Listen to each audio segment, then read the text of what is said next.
Namaste, my dear brothers and sisters. The topic of today morning's discussion is three triads of sadhana.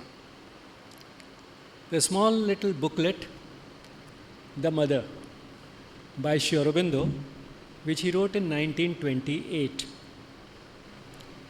It is a book which is as small as it is powerful, and it is best known for the description of the four aspects of the mother.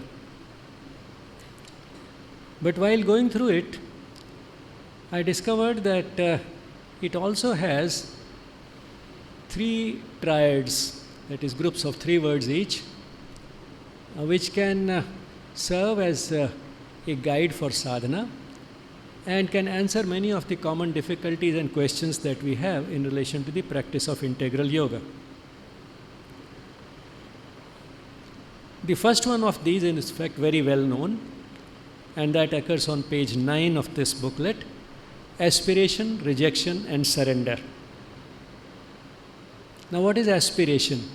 Aspiration is a desire, and desires, both fulfilled and unfulfilled, are known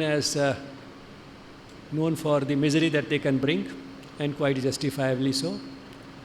But there are certain desires which are desirable, which do not bring misery. They may bring difficulties, they may bring pain of a different type, but it's an enjoyable type of pain, and that is the type of desires that we call aspiration. So aspiration is a desirable desire. And in this context, what it means is aspiration for the divine. And what the aspiration for the divine can mean has been beautifully given by the Mother in one of her prayers in Prayers and Meditations. Let my one aspiration be to know Thee and to serve Thee better. To know the divine and to serve the divine better every day, day after day. Let me serve you better today than I did tomorrow. Let me know you better today than I knew you yesterday. Sorry, I should have said yesterday. Let me serve you better today than I did yesterday, and let me know you better today than I knew yesterday. So that is what progress is about. So that is the aspiration that the Mother has given, the aspiration for the divine. But then this aspiration has been given many characteristics for it to be really effective. And some of the most important are that it should be vigilant. Why vigilant? Because there is enough around in terms of temptations and complications and distractions in the world to make the aspiration disappear, or at least go to the background. And therefore it should be a vigilant aspiration. One has to guard it. One has to tenaciously sort of cling to it. So it has to be vigilant. For example, suppose you decide to go to Jaipur, and then somewhere in Gurgaon you find that there's a beautiful restaurant. So you get down there, and there are some restaurants, I think these days, which also have an entertainment area, a play area for children associated with it. They are on the highway. So you reach one of those and get down there, and the children say, well, this is good enough, we are very happy here, let's stop here, we'll not go to Jaipur. So that can happen. And that's how our aspiration can also flag off. So it has to be a vigilant aspiration, so that we don't get tempted or distracted in such a way that we forget about the genuine aspiration with which we started. Apart from that, the aspiration should also be constant and unceasing, which is just a continuation of the same, and it should be intense. How intense? For that, there is a parable which you might have heard of from Sri Ramakrishna, that suppose a person is forced under the water, and kept there by force. What is it that that person wants the most? Within a very short time, he wants to come up and breathe a little air. So the hunger that this person has for breathing air has an intensity which is the type of intensity one should also have for the divine. So if one is aspiring for the divine, it should have that sort of an intensity which this person under the water feels for breathing air. But being intense does not mean that the aspiration should be impatient. It should be an intense aspiration, but not impatient. It should be a calm aspiration. Then the next is rejection. Now, there is so much to be rejected from our lower nature, the way we are ordinarily constituted, full of ignorance, and therefore there are so many impurities at all levels, the physical, vital and mental, which need to be rejected, because we have a certain attachment to all these weaknesses also. For example, if a person is too attached to the umbrella, he can't see the sun, he can't experience the sun. So that is the way we can be quite in love with everything that emanates from our ignorance. Let me read this out, and as I said, it's small but very powerful, and therefore it is sometimes very densely packed. So what I'll do is, when Aurobindo is talking about rejection, I'll go over it slowly and just try to reflect in your mind over each word. That will perhaps help more than my trying to explain each word or dwell upon each word at length. What all we should reject? Rejection of the movements of the lower nature, rejection of the minds. So Aurobindo is going one by one, the mind, the vital and the physical. So in all these there is something to be rejected. Rejection of the mind's ideas, opinions, preferences, habits and constructions, so that the true knowledge may find free room in a silent mind. So all these can be obstacles and they have to be rejected. Our habitual ideas, opinions, preferences, habits and mental constructions. All these have to be rejected. Then the vital.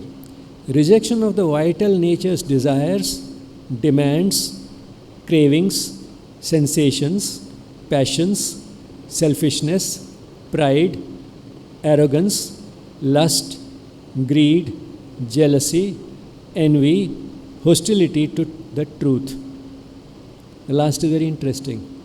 Sometimes we can be hostile to the truth itself because it doesn't suit us.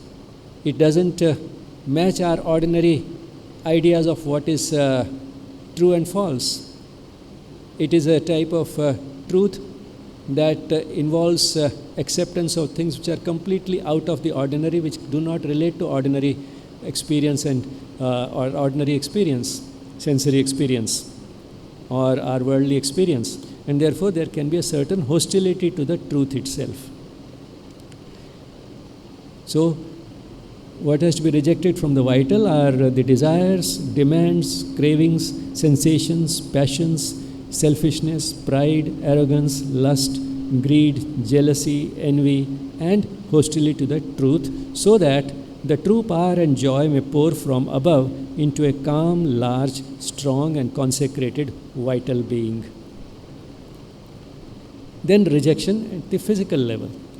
Rejection of the physical natures, stupidity, doubt, disbelief, obscurity, obstinacy, pettiness, laziness, unwillingness to change, tamas. Tamas in a way sums up many of these things, because tamas is the principle of ignorance and inertia. So the stupidity and doubts and disbeliefs are because of the ignorance, and the laziness, the unwillingness to change because of the inertia. So these two main characteristics of tamas explain many of these things, which also has to be rejected. So rejection of the physical natures, stupidity, doubt, disbelief, obscurity, obstinacy, pettiness, laziness, unwillingness to change, tamas, so that the true stability of light, power, ananda may establish itself in a body growing always more divine. So in each of these parts of the being, physical, vital and mental, there is a lot to be rejected, and only when we reject that there will be space for the light, power and ananda. Now as you can see, this corresponds to the Sachidananda, light, the consciousness, the power, the Chitta Shakti, and the Ananda, the bliss. So Sat Chit and Anand. So this type of divinization through the light, power and Ananda applies not only to the vital and the mental, but also to the physical. So Aurobindo's yoga is all about transformation of all parts of the being. They all have to be taken together, and each one of these is capable of undergoing a tremendous amount of transformation, because these are all manifestations of the divine, even the physical.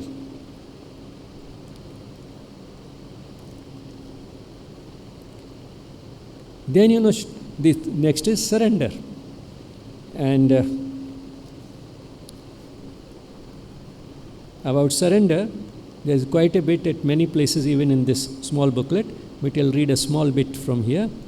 The surrender must be total and seize all parts of the being.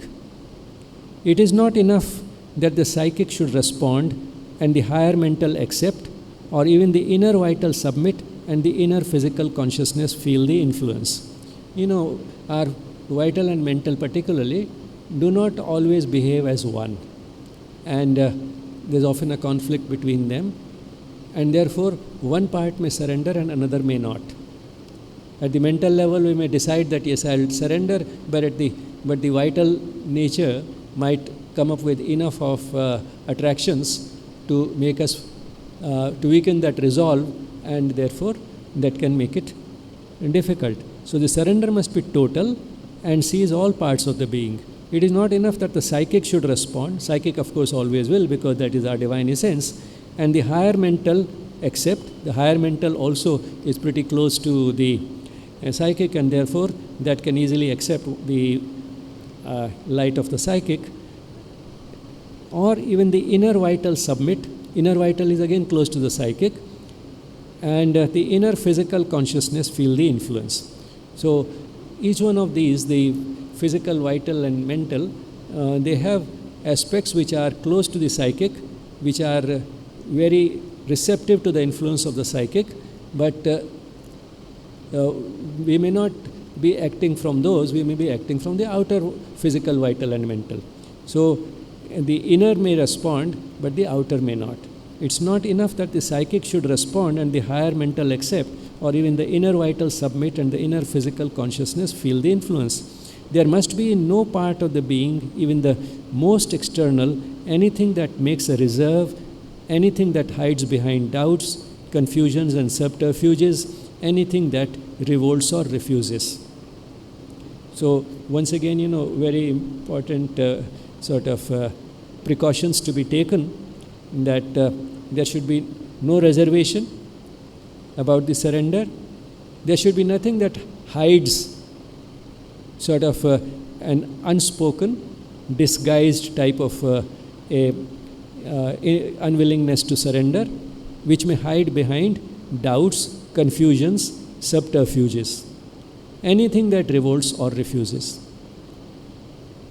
If part of the being surrenders but another part reserves itself, follows its own way or makes its own conditions, then each time that happens, you are yourself pushing the divine grace away from you. If behind your devotion and surrender, you make a cover for your desires, egoistic demands and vital insistences, if you put these things in place of the true aspiration, or mix them with it and try to impose them on the divine Shakti, then it is idle to invoke the divine grace to transform you.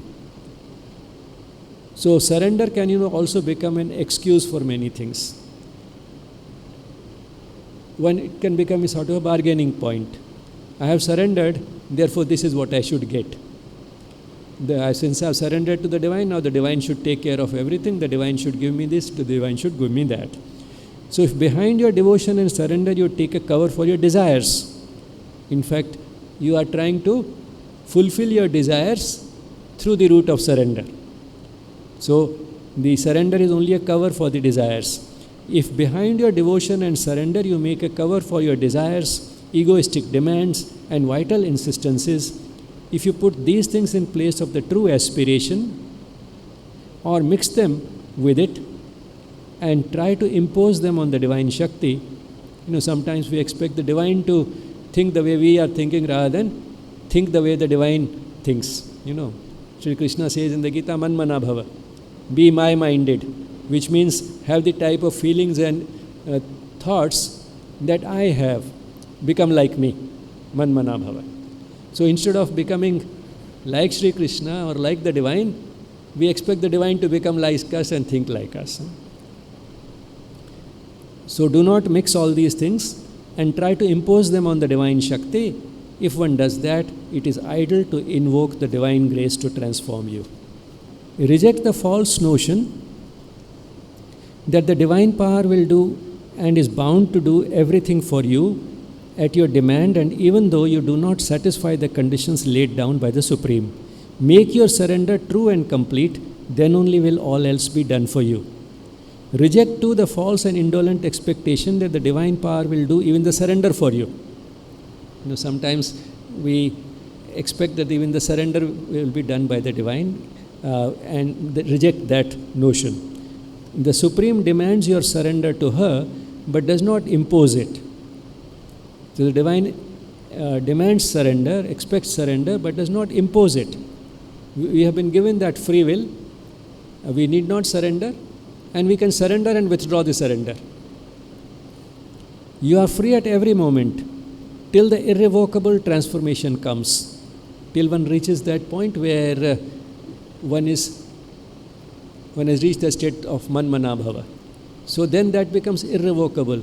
It becomes second nature to the person to think and feel the way the divine would. So after that, surrender is a foregone conclusion. That surrender is also constant and total. But till that irrevocable transformation has happened, to deny and to reject the divine or to recall your self-giving. So even that is possible. So you are free to deny and to reject the divine or to recall your self-giving. So you can even withdraw your surrender. That free will has also been given. But then, if we do that, there are consequences. There are spiritual consequences. Your surrender must be self-made and free. It must be the surrender of a living being, not of an inert automaton or a mechanical tool. It should be like this surrender of the baby monkey. The baby monkey clings to its mother. It clings to its mother, it makes an effort. It is a free and willing type of a surrender. It has full faith that the mother can protect me, take care of me, help take me from one place to another. But then it makes its own effort also. It clings to the tummy.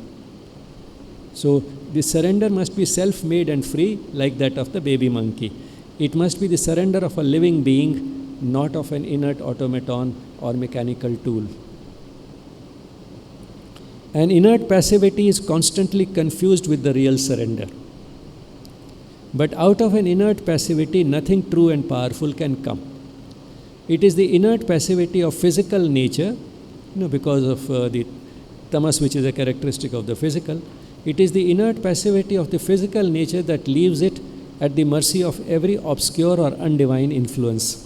A glad and strong and helpful submission is demanded to the working of the divine force, the obedience of the illumined disciple of the truth, of the inner warrior who fights against obscurity and falsehood, of the faithful servant of the divine. So it is a willing, conscious, cheerful surrender, and it should keep growing and deepening, and it should not be, should neither become an excuse for doing nothing, because personal effort will be required till the effort becomes totally effortless. That is again at the final stages, but till that effort becomes totally effortless, the conscious effort will be required, and that applies also to conscious rejection and surrender.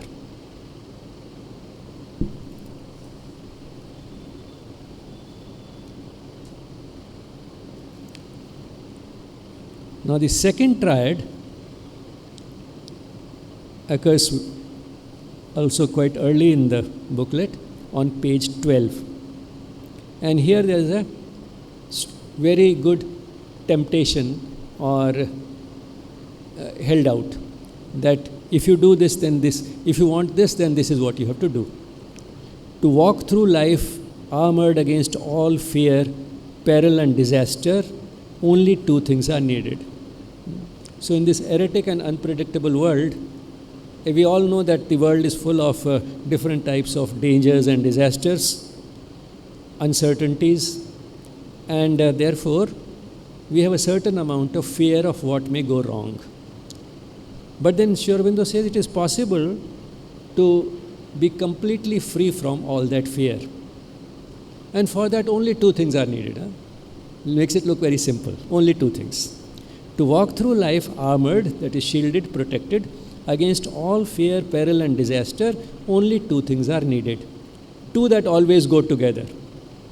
So further tempting, you do one of them, the other will automatically happen. The two that always go together.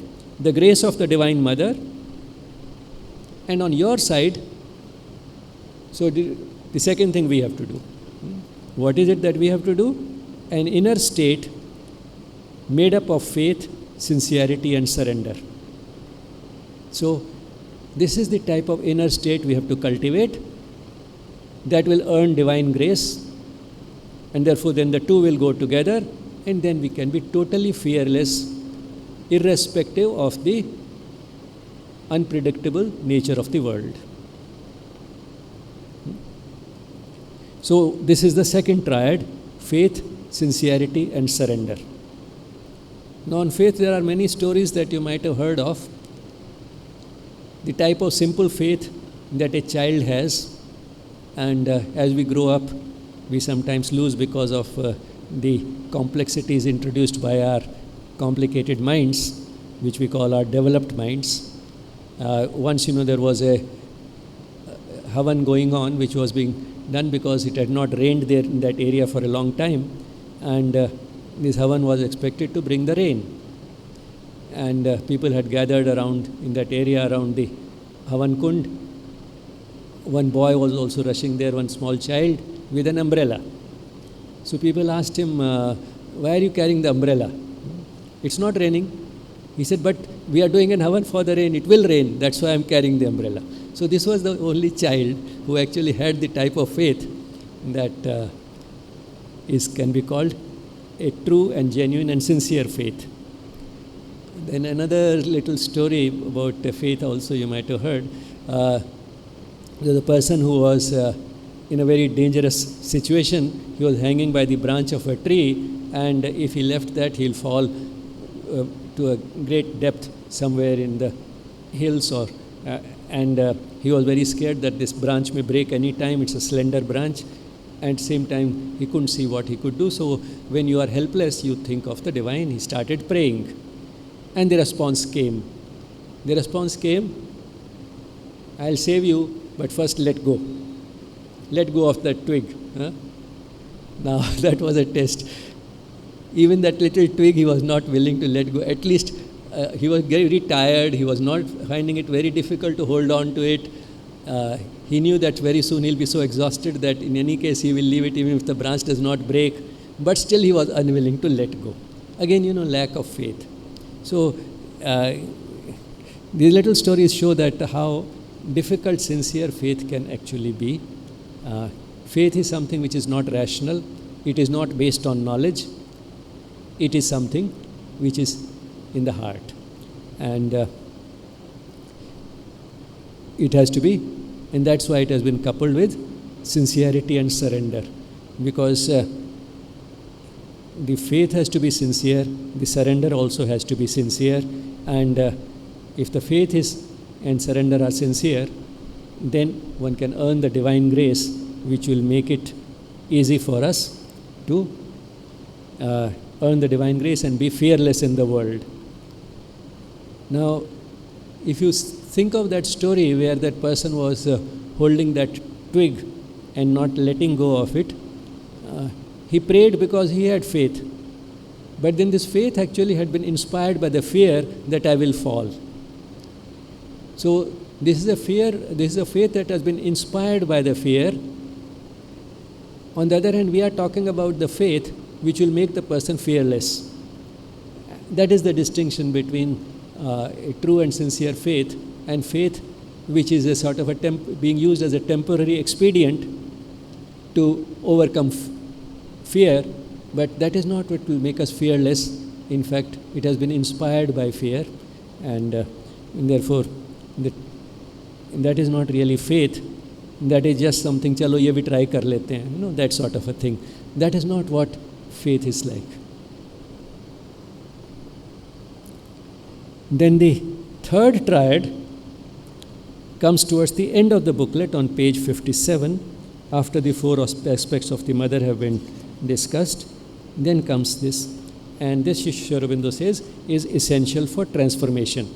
So if you desire transformation, 3 things you must have. Again a triad, 3 things. What are those 3 things? Consciousness, plasticity, and surrender.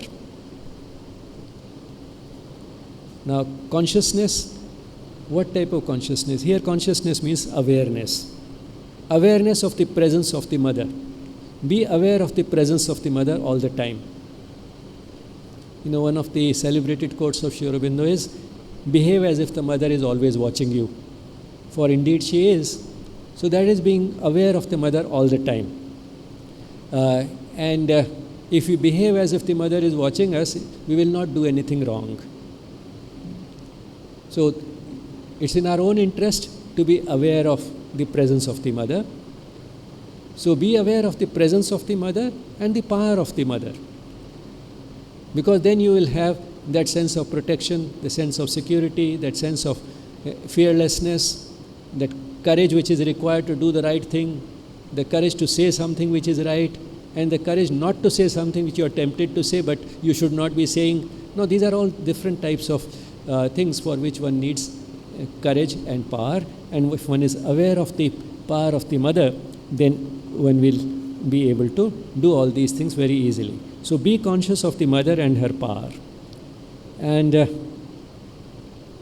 the second thing is plasticity. That is change, willingness to change. If we offer resistance to change, we cannot transform. On one hand, we all want to get better, we want to progress, we want to be better tomorrow than we are today, further ahead on the journey tomorrow than we are today. But then all that is a change. On the other hand, we offer resistance to change. So absence of this resistance, again in all parts of the being, the physical, vital and mental, is what plasticity is about. In the absence of this plasticity, any effort to change will either fail or will lead to a breakdown. It's a crude analogy, but you may think of it in terms of a packet of noodles which has not yet been cooked. Now that is very hard. Either it will stay as it is, or if you apply too much force it will break. But once you have cooked it, then it becomes soft, then you can bend the noodles any way you like. Now they become plastic. So the spiritual journey is also like that heat, and that's why we require that tapas. Tapas also means heat apart from concentration. So through that, if one has gone through that, then we become more and more plastic. The vital and the mental know that the state in which we are is not where we have to be. We still have to change further. We have not progressed enough. In fact, one of the genuine sort of tests of sincerity is that we realize that the progress that we have made is very little as compared to the distance that we still have to go. And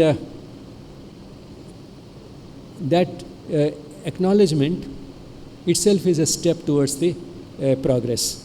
And that makes us open to further change. So this plasticity is another important character. And the third is surrender. So again, let me read these three from here. 3 things you must have: consciousness, plasticity, and unreserved surrender. For you must be conscious in your mind and soul and heart and life and the very cells of your body, aware of the mother and her powers and their working. Then all your nature must be plastic to her touch, not questioning as the self-sufficient ignorant mind questions and doubts and disputes and is the enemy of its enlightenment and change. So once again, a warning about the doubts and disputes, arguments that the mind can create. And also remain plastic to the touch, not questioning the mother's power, because the vital in man insists and persistently opposes its refractory desires and ill will to every divine influence. So the vital can also be an obstacle. At the same time, if the vital is willing, that can be a great collaborator. In fact, it's the most powerful collaborator on the path of yoga. So that's why the vital doesn't have to be killed, it only has to be transformed. Not obstructing and entrenched in incapacity, inertia and tamas. These are the resistances coming from the physical.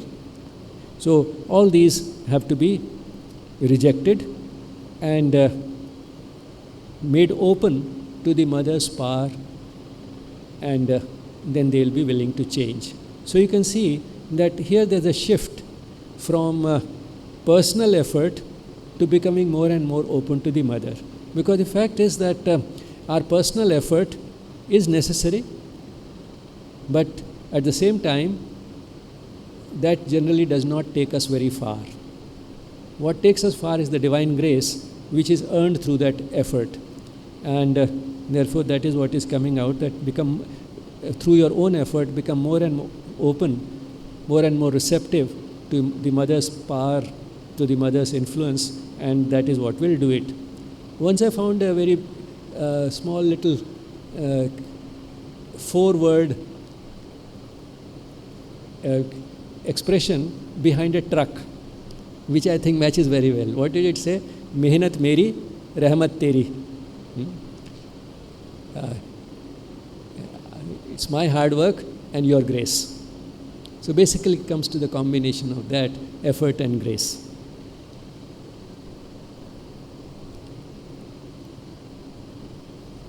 Now, if you see all these 3 triads, which is the word that is common to all the 3? Surrender. Aspiration, rejection and surrender. Faith, sincerity and surrender. Consciousness, plasticity and surrender. So surrender is the most important thing. And but then surrender to whom and surrender what? Surrender to the divine, not to unjust authority. Surrender what? Not common sense. Sri Aurobindo said that when people are told to surrender, the first thing they surrender is the common sense. So surrender what? Surrender personal will, personal opinions to the divine will. So it's a willful surrender of a subordinate will to a higher will, which we acknowledge as much more powerful, informed with total knowledge and light. So the will that is informed with the total knowledge and has the capacity of the total power unlimited power, we willingly surrender to that. That is what surrender is about. But then surrender is a process, it's not an event. Total surrender is a process. And therefore, when Sri Aurobindo was asked once, is surrender the first step on your yoga? He said yes. And then after a little pause, he added, it is also the last. I'll end this with a few lines from a passage by the mother, which occurs in this book, The Great Adventure, on page 37. Surrender is the decision taken to hand over the responsibility of your life to the divine. So it's a voluntary conscious decision. We have been given that free will. We can surrender if we like, and even after surrendering, we can withdraw the surrender if we like. So surrender is the decision taken to hand over the responsibility of your life to the divine. Sarva dharman parityajya mamekam sharanam vraja. That is surrender, no?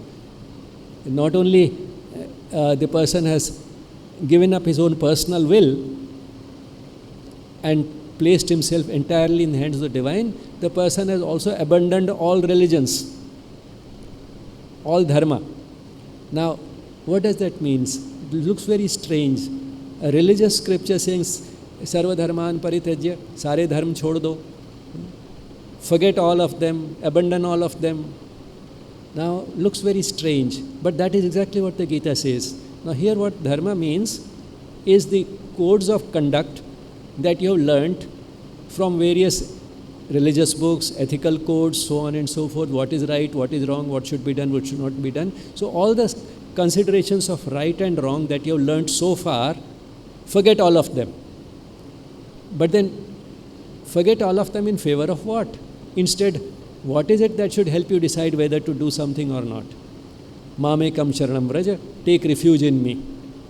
That's what Sri Krishna says, take refuge in me, means do what I am telling you to do. So that is total surrender, submission to the divine will. No personal will, and not even a will guided by any other ethical code or anything and so on. Surrender is the decision taken to hand over the responsibility of your life to the divine. Without this decision, nothing is at all possible. If you do not surrender, the yoga is entirely out of the question. So, without surrender, and to think of yoga is out of the question. Everything else comes naturally after it. So, this is the first step.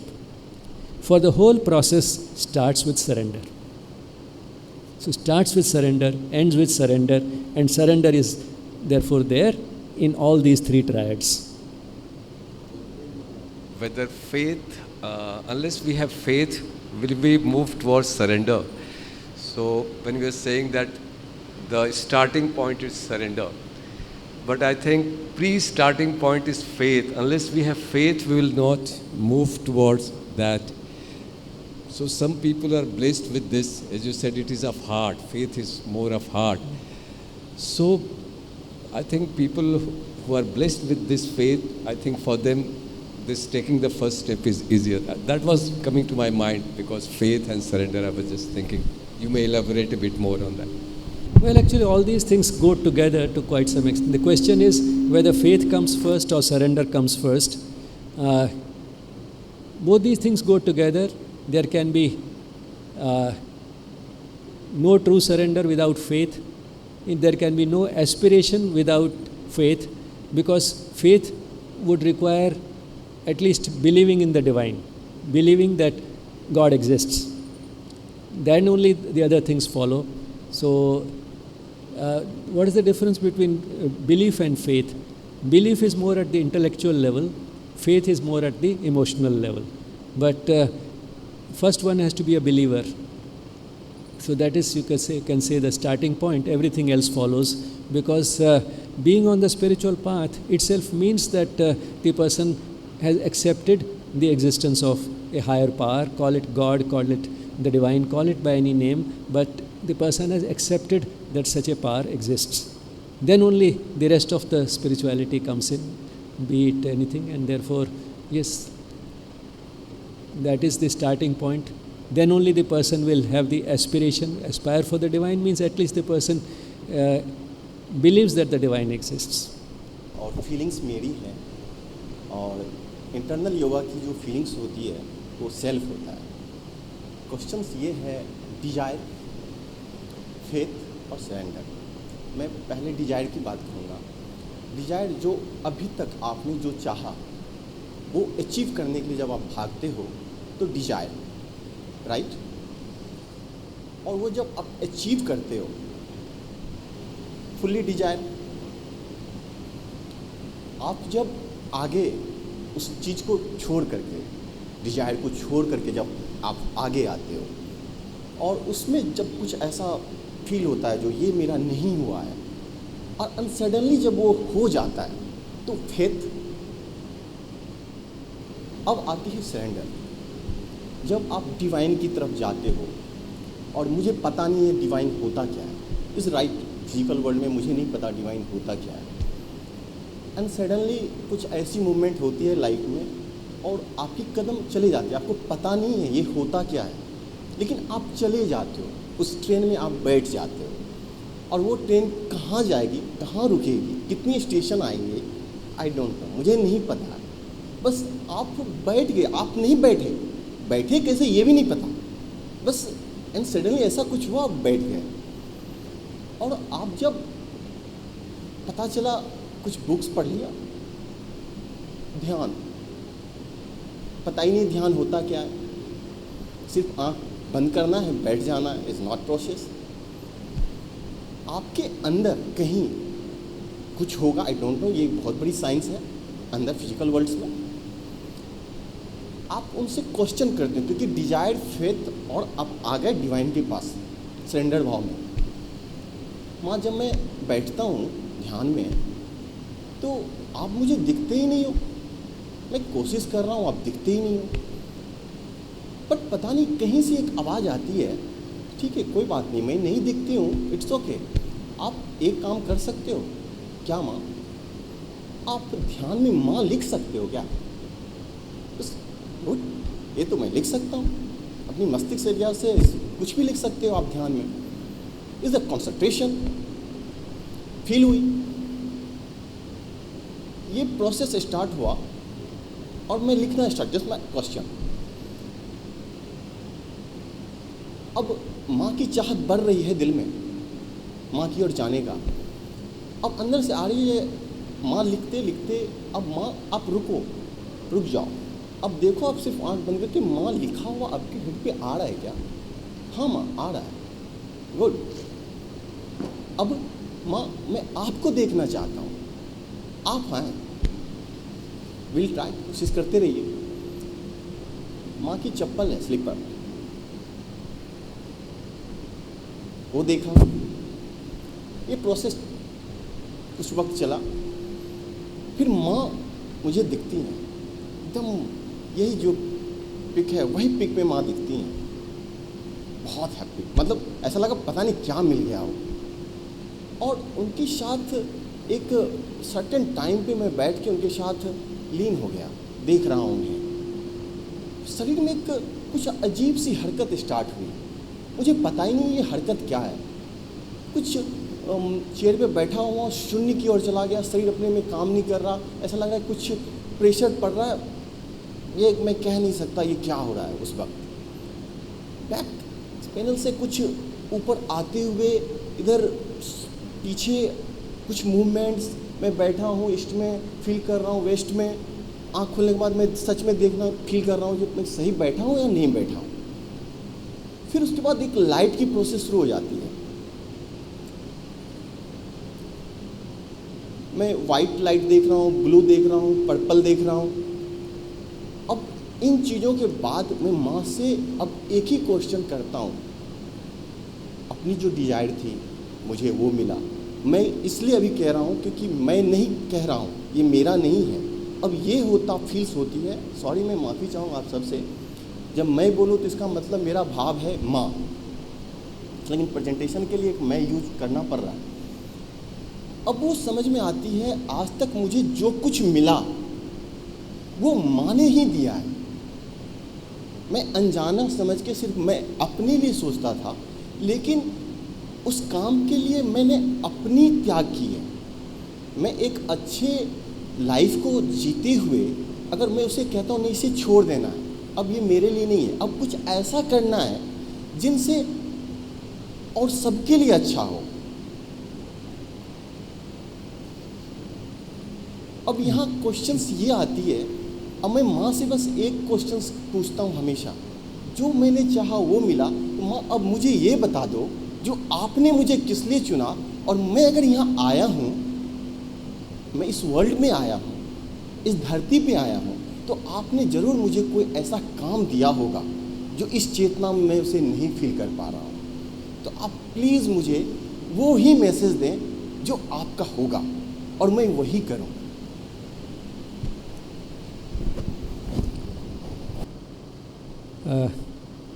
आपने अपने काफ़ी अनुभव share किए। पहली चीज़ तो है कि spiritual experiences detail में शेयर करने नहीं चाहिए इन जनरल।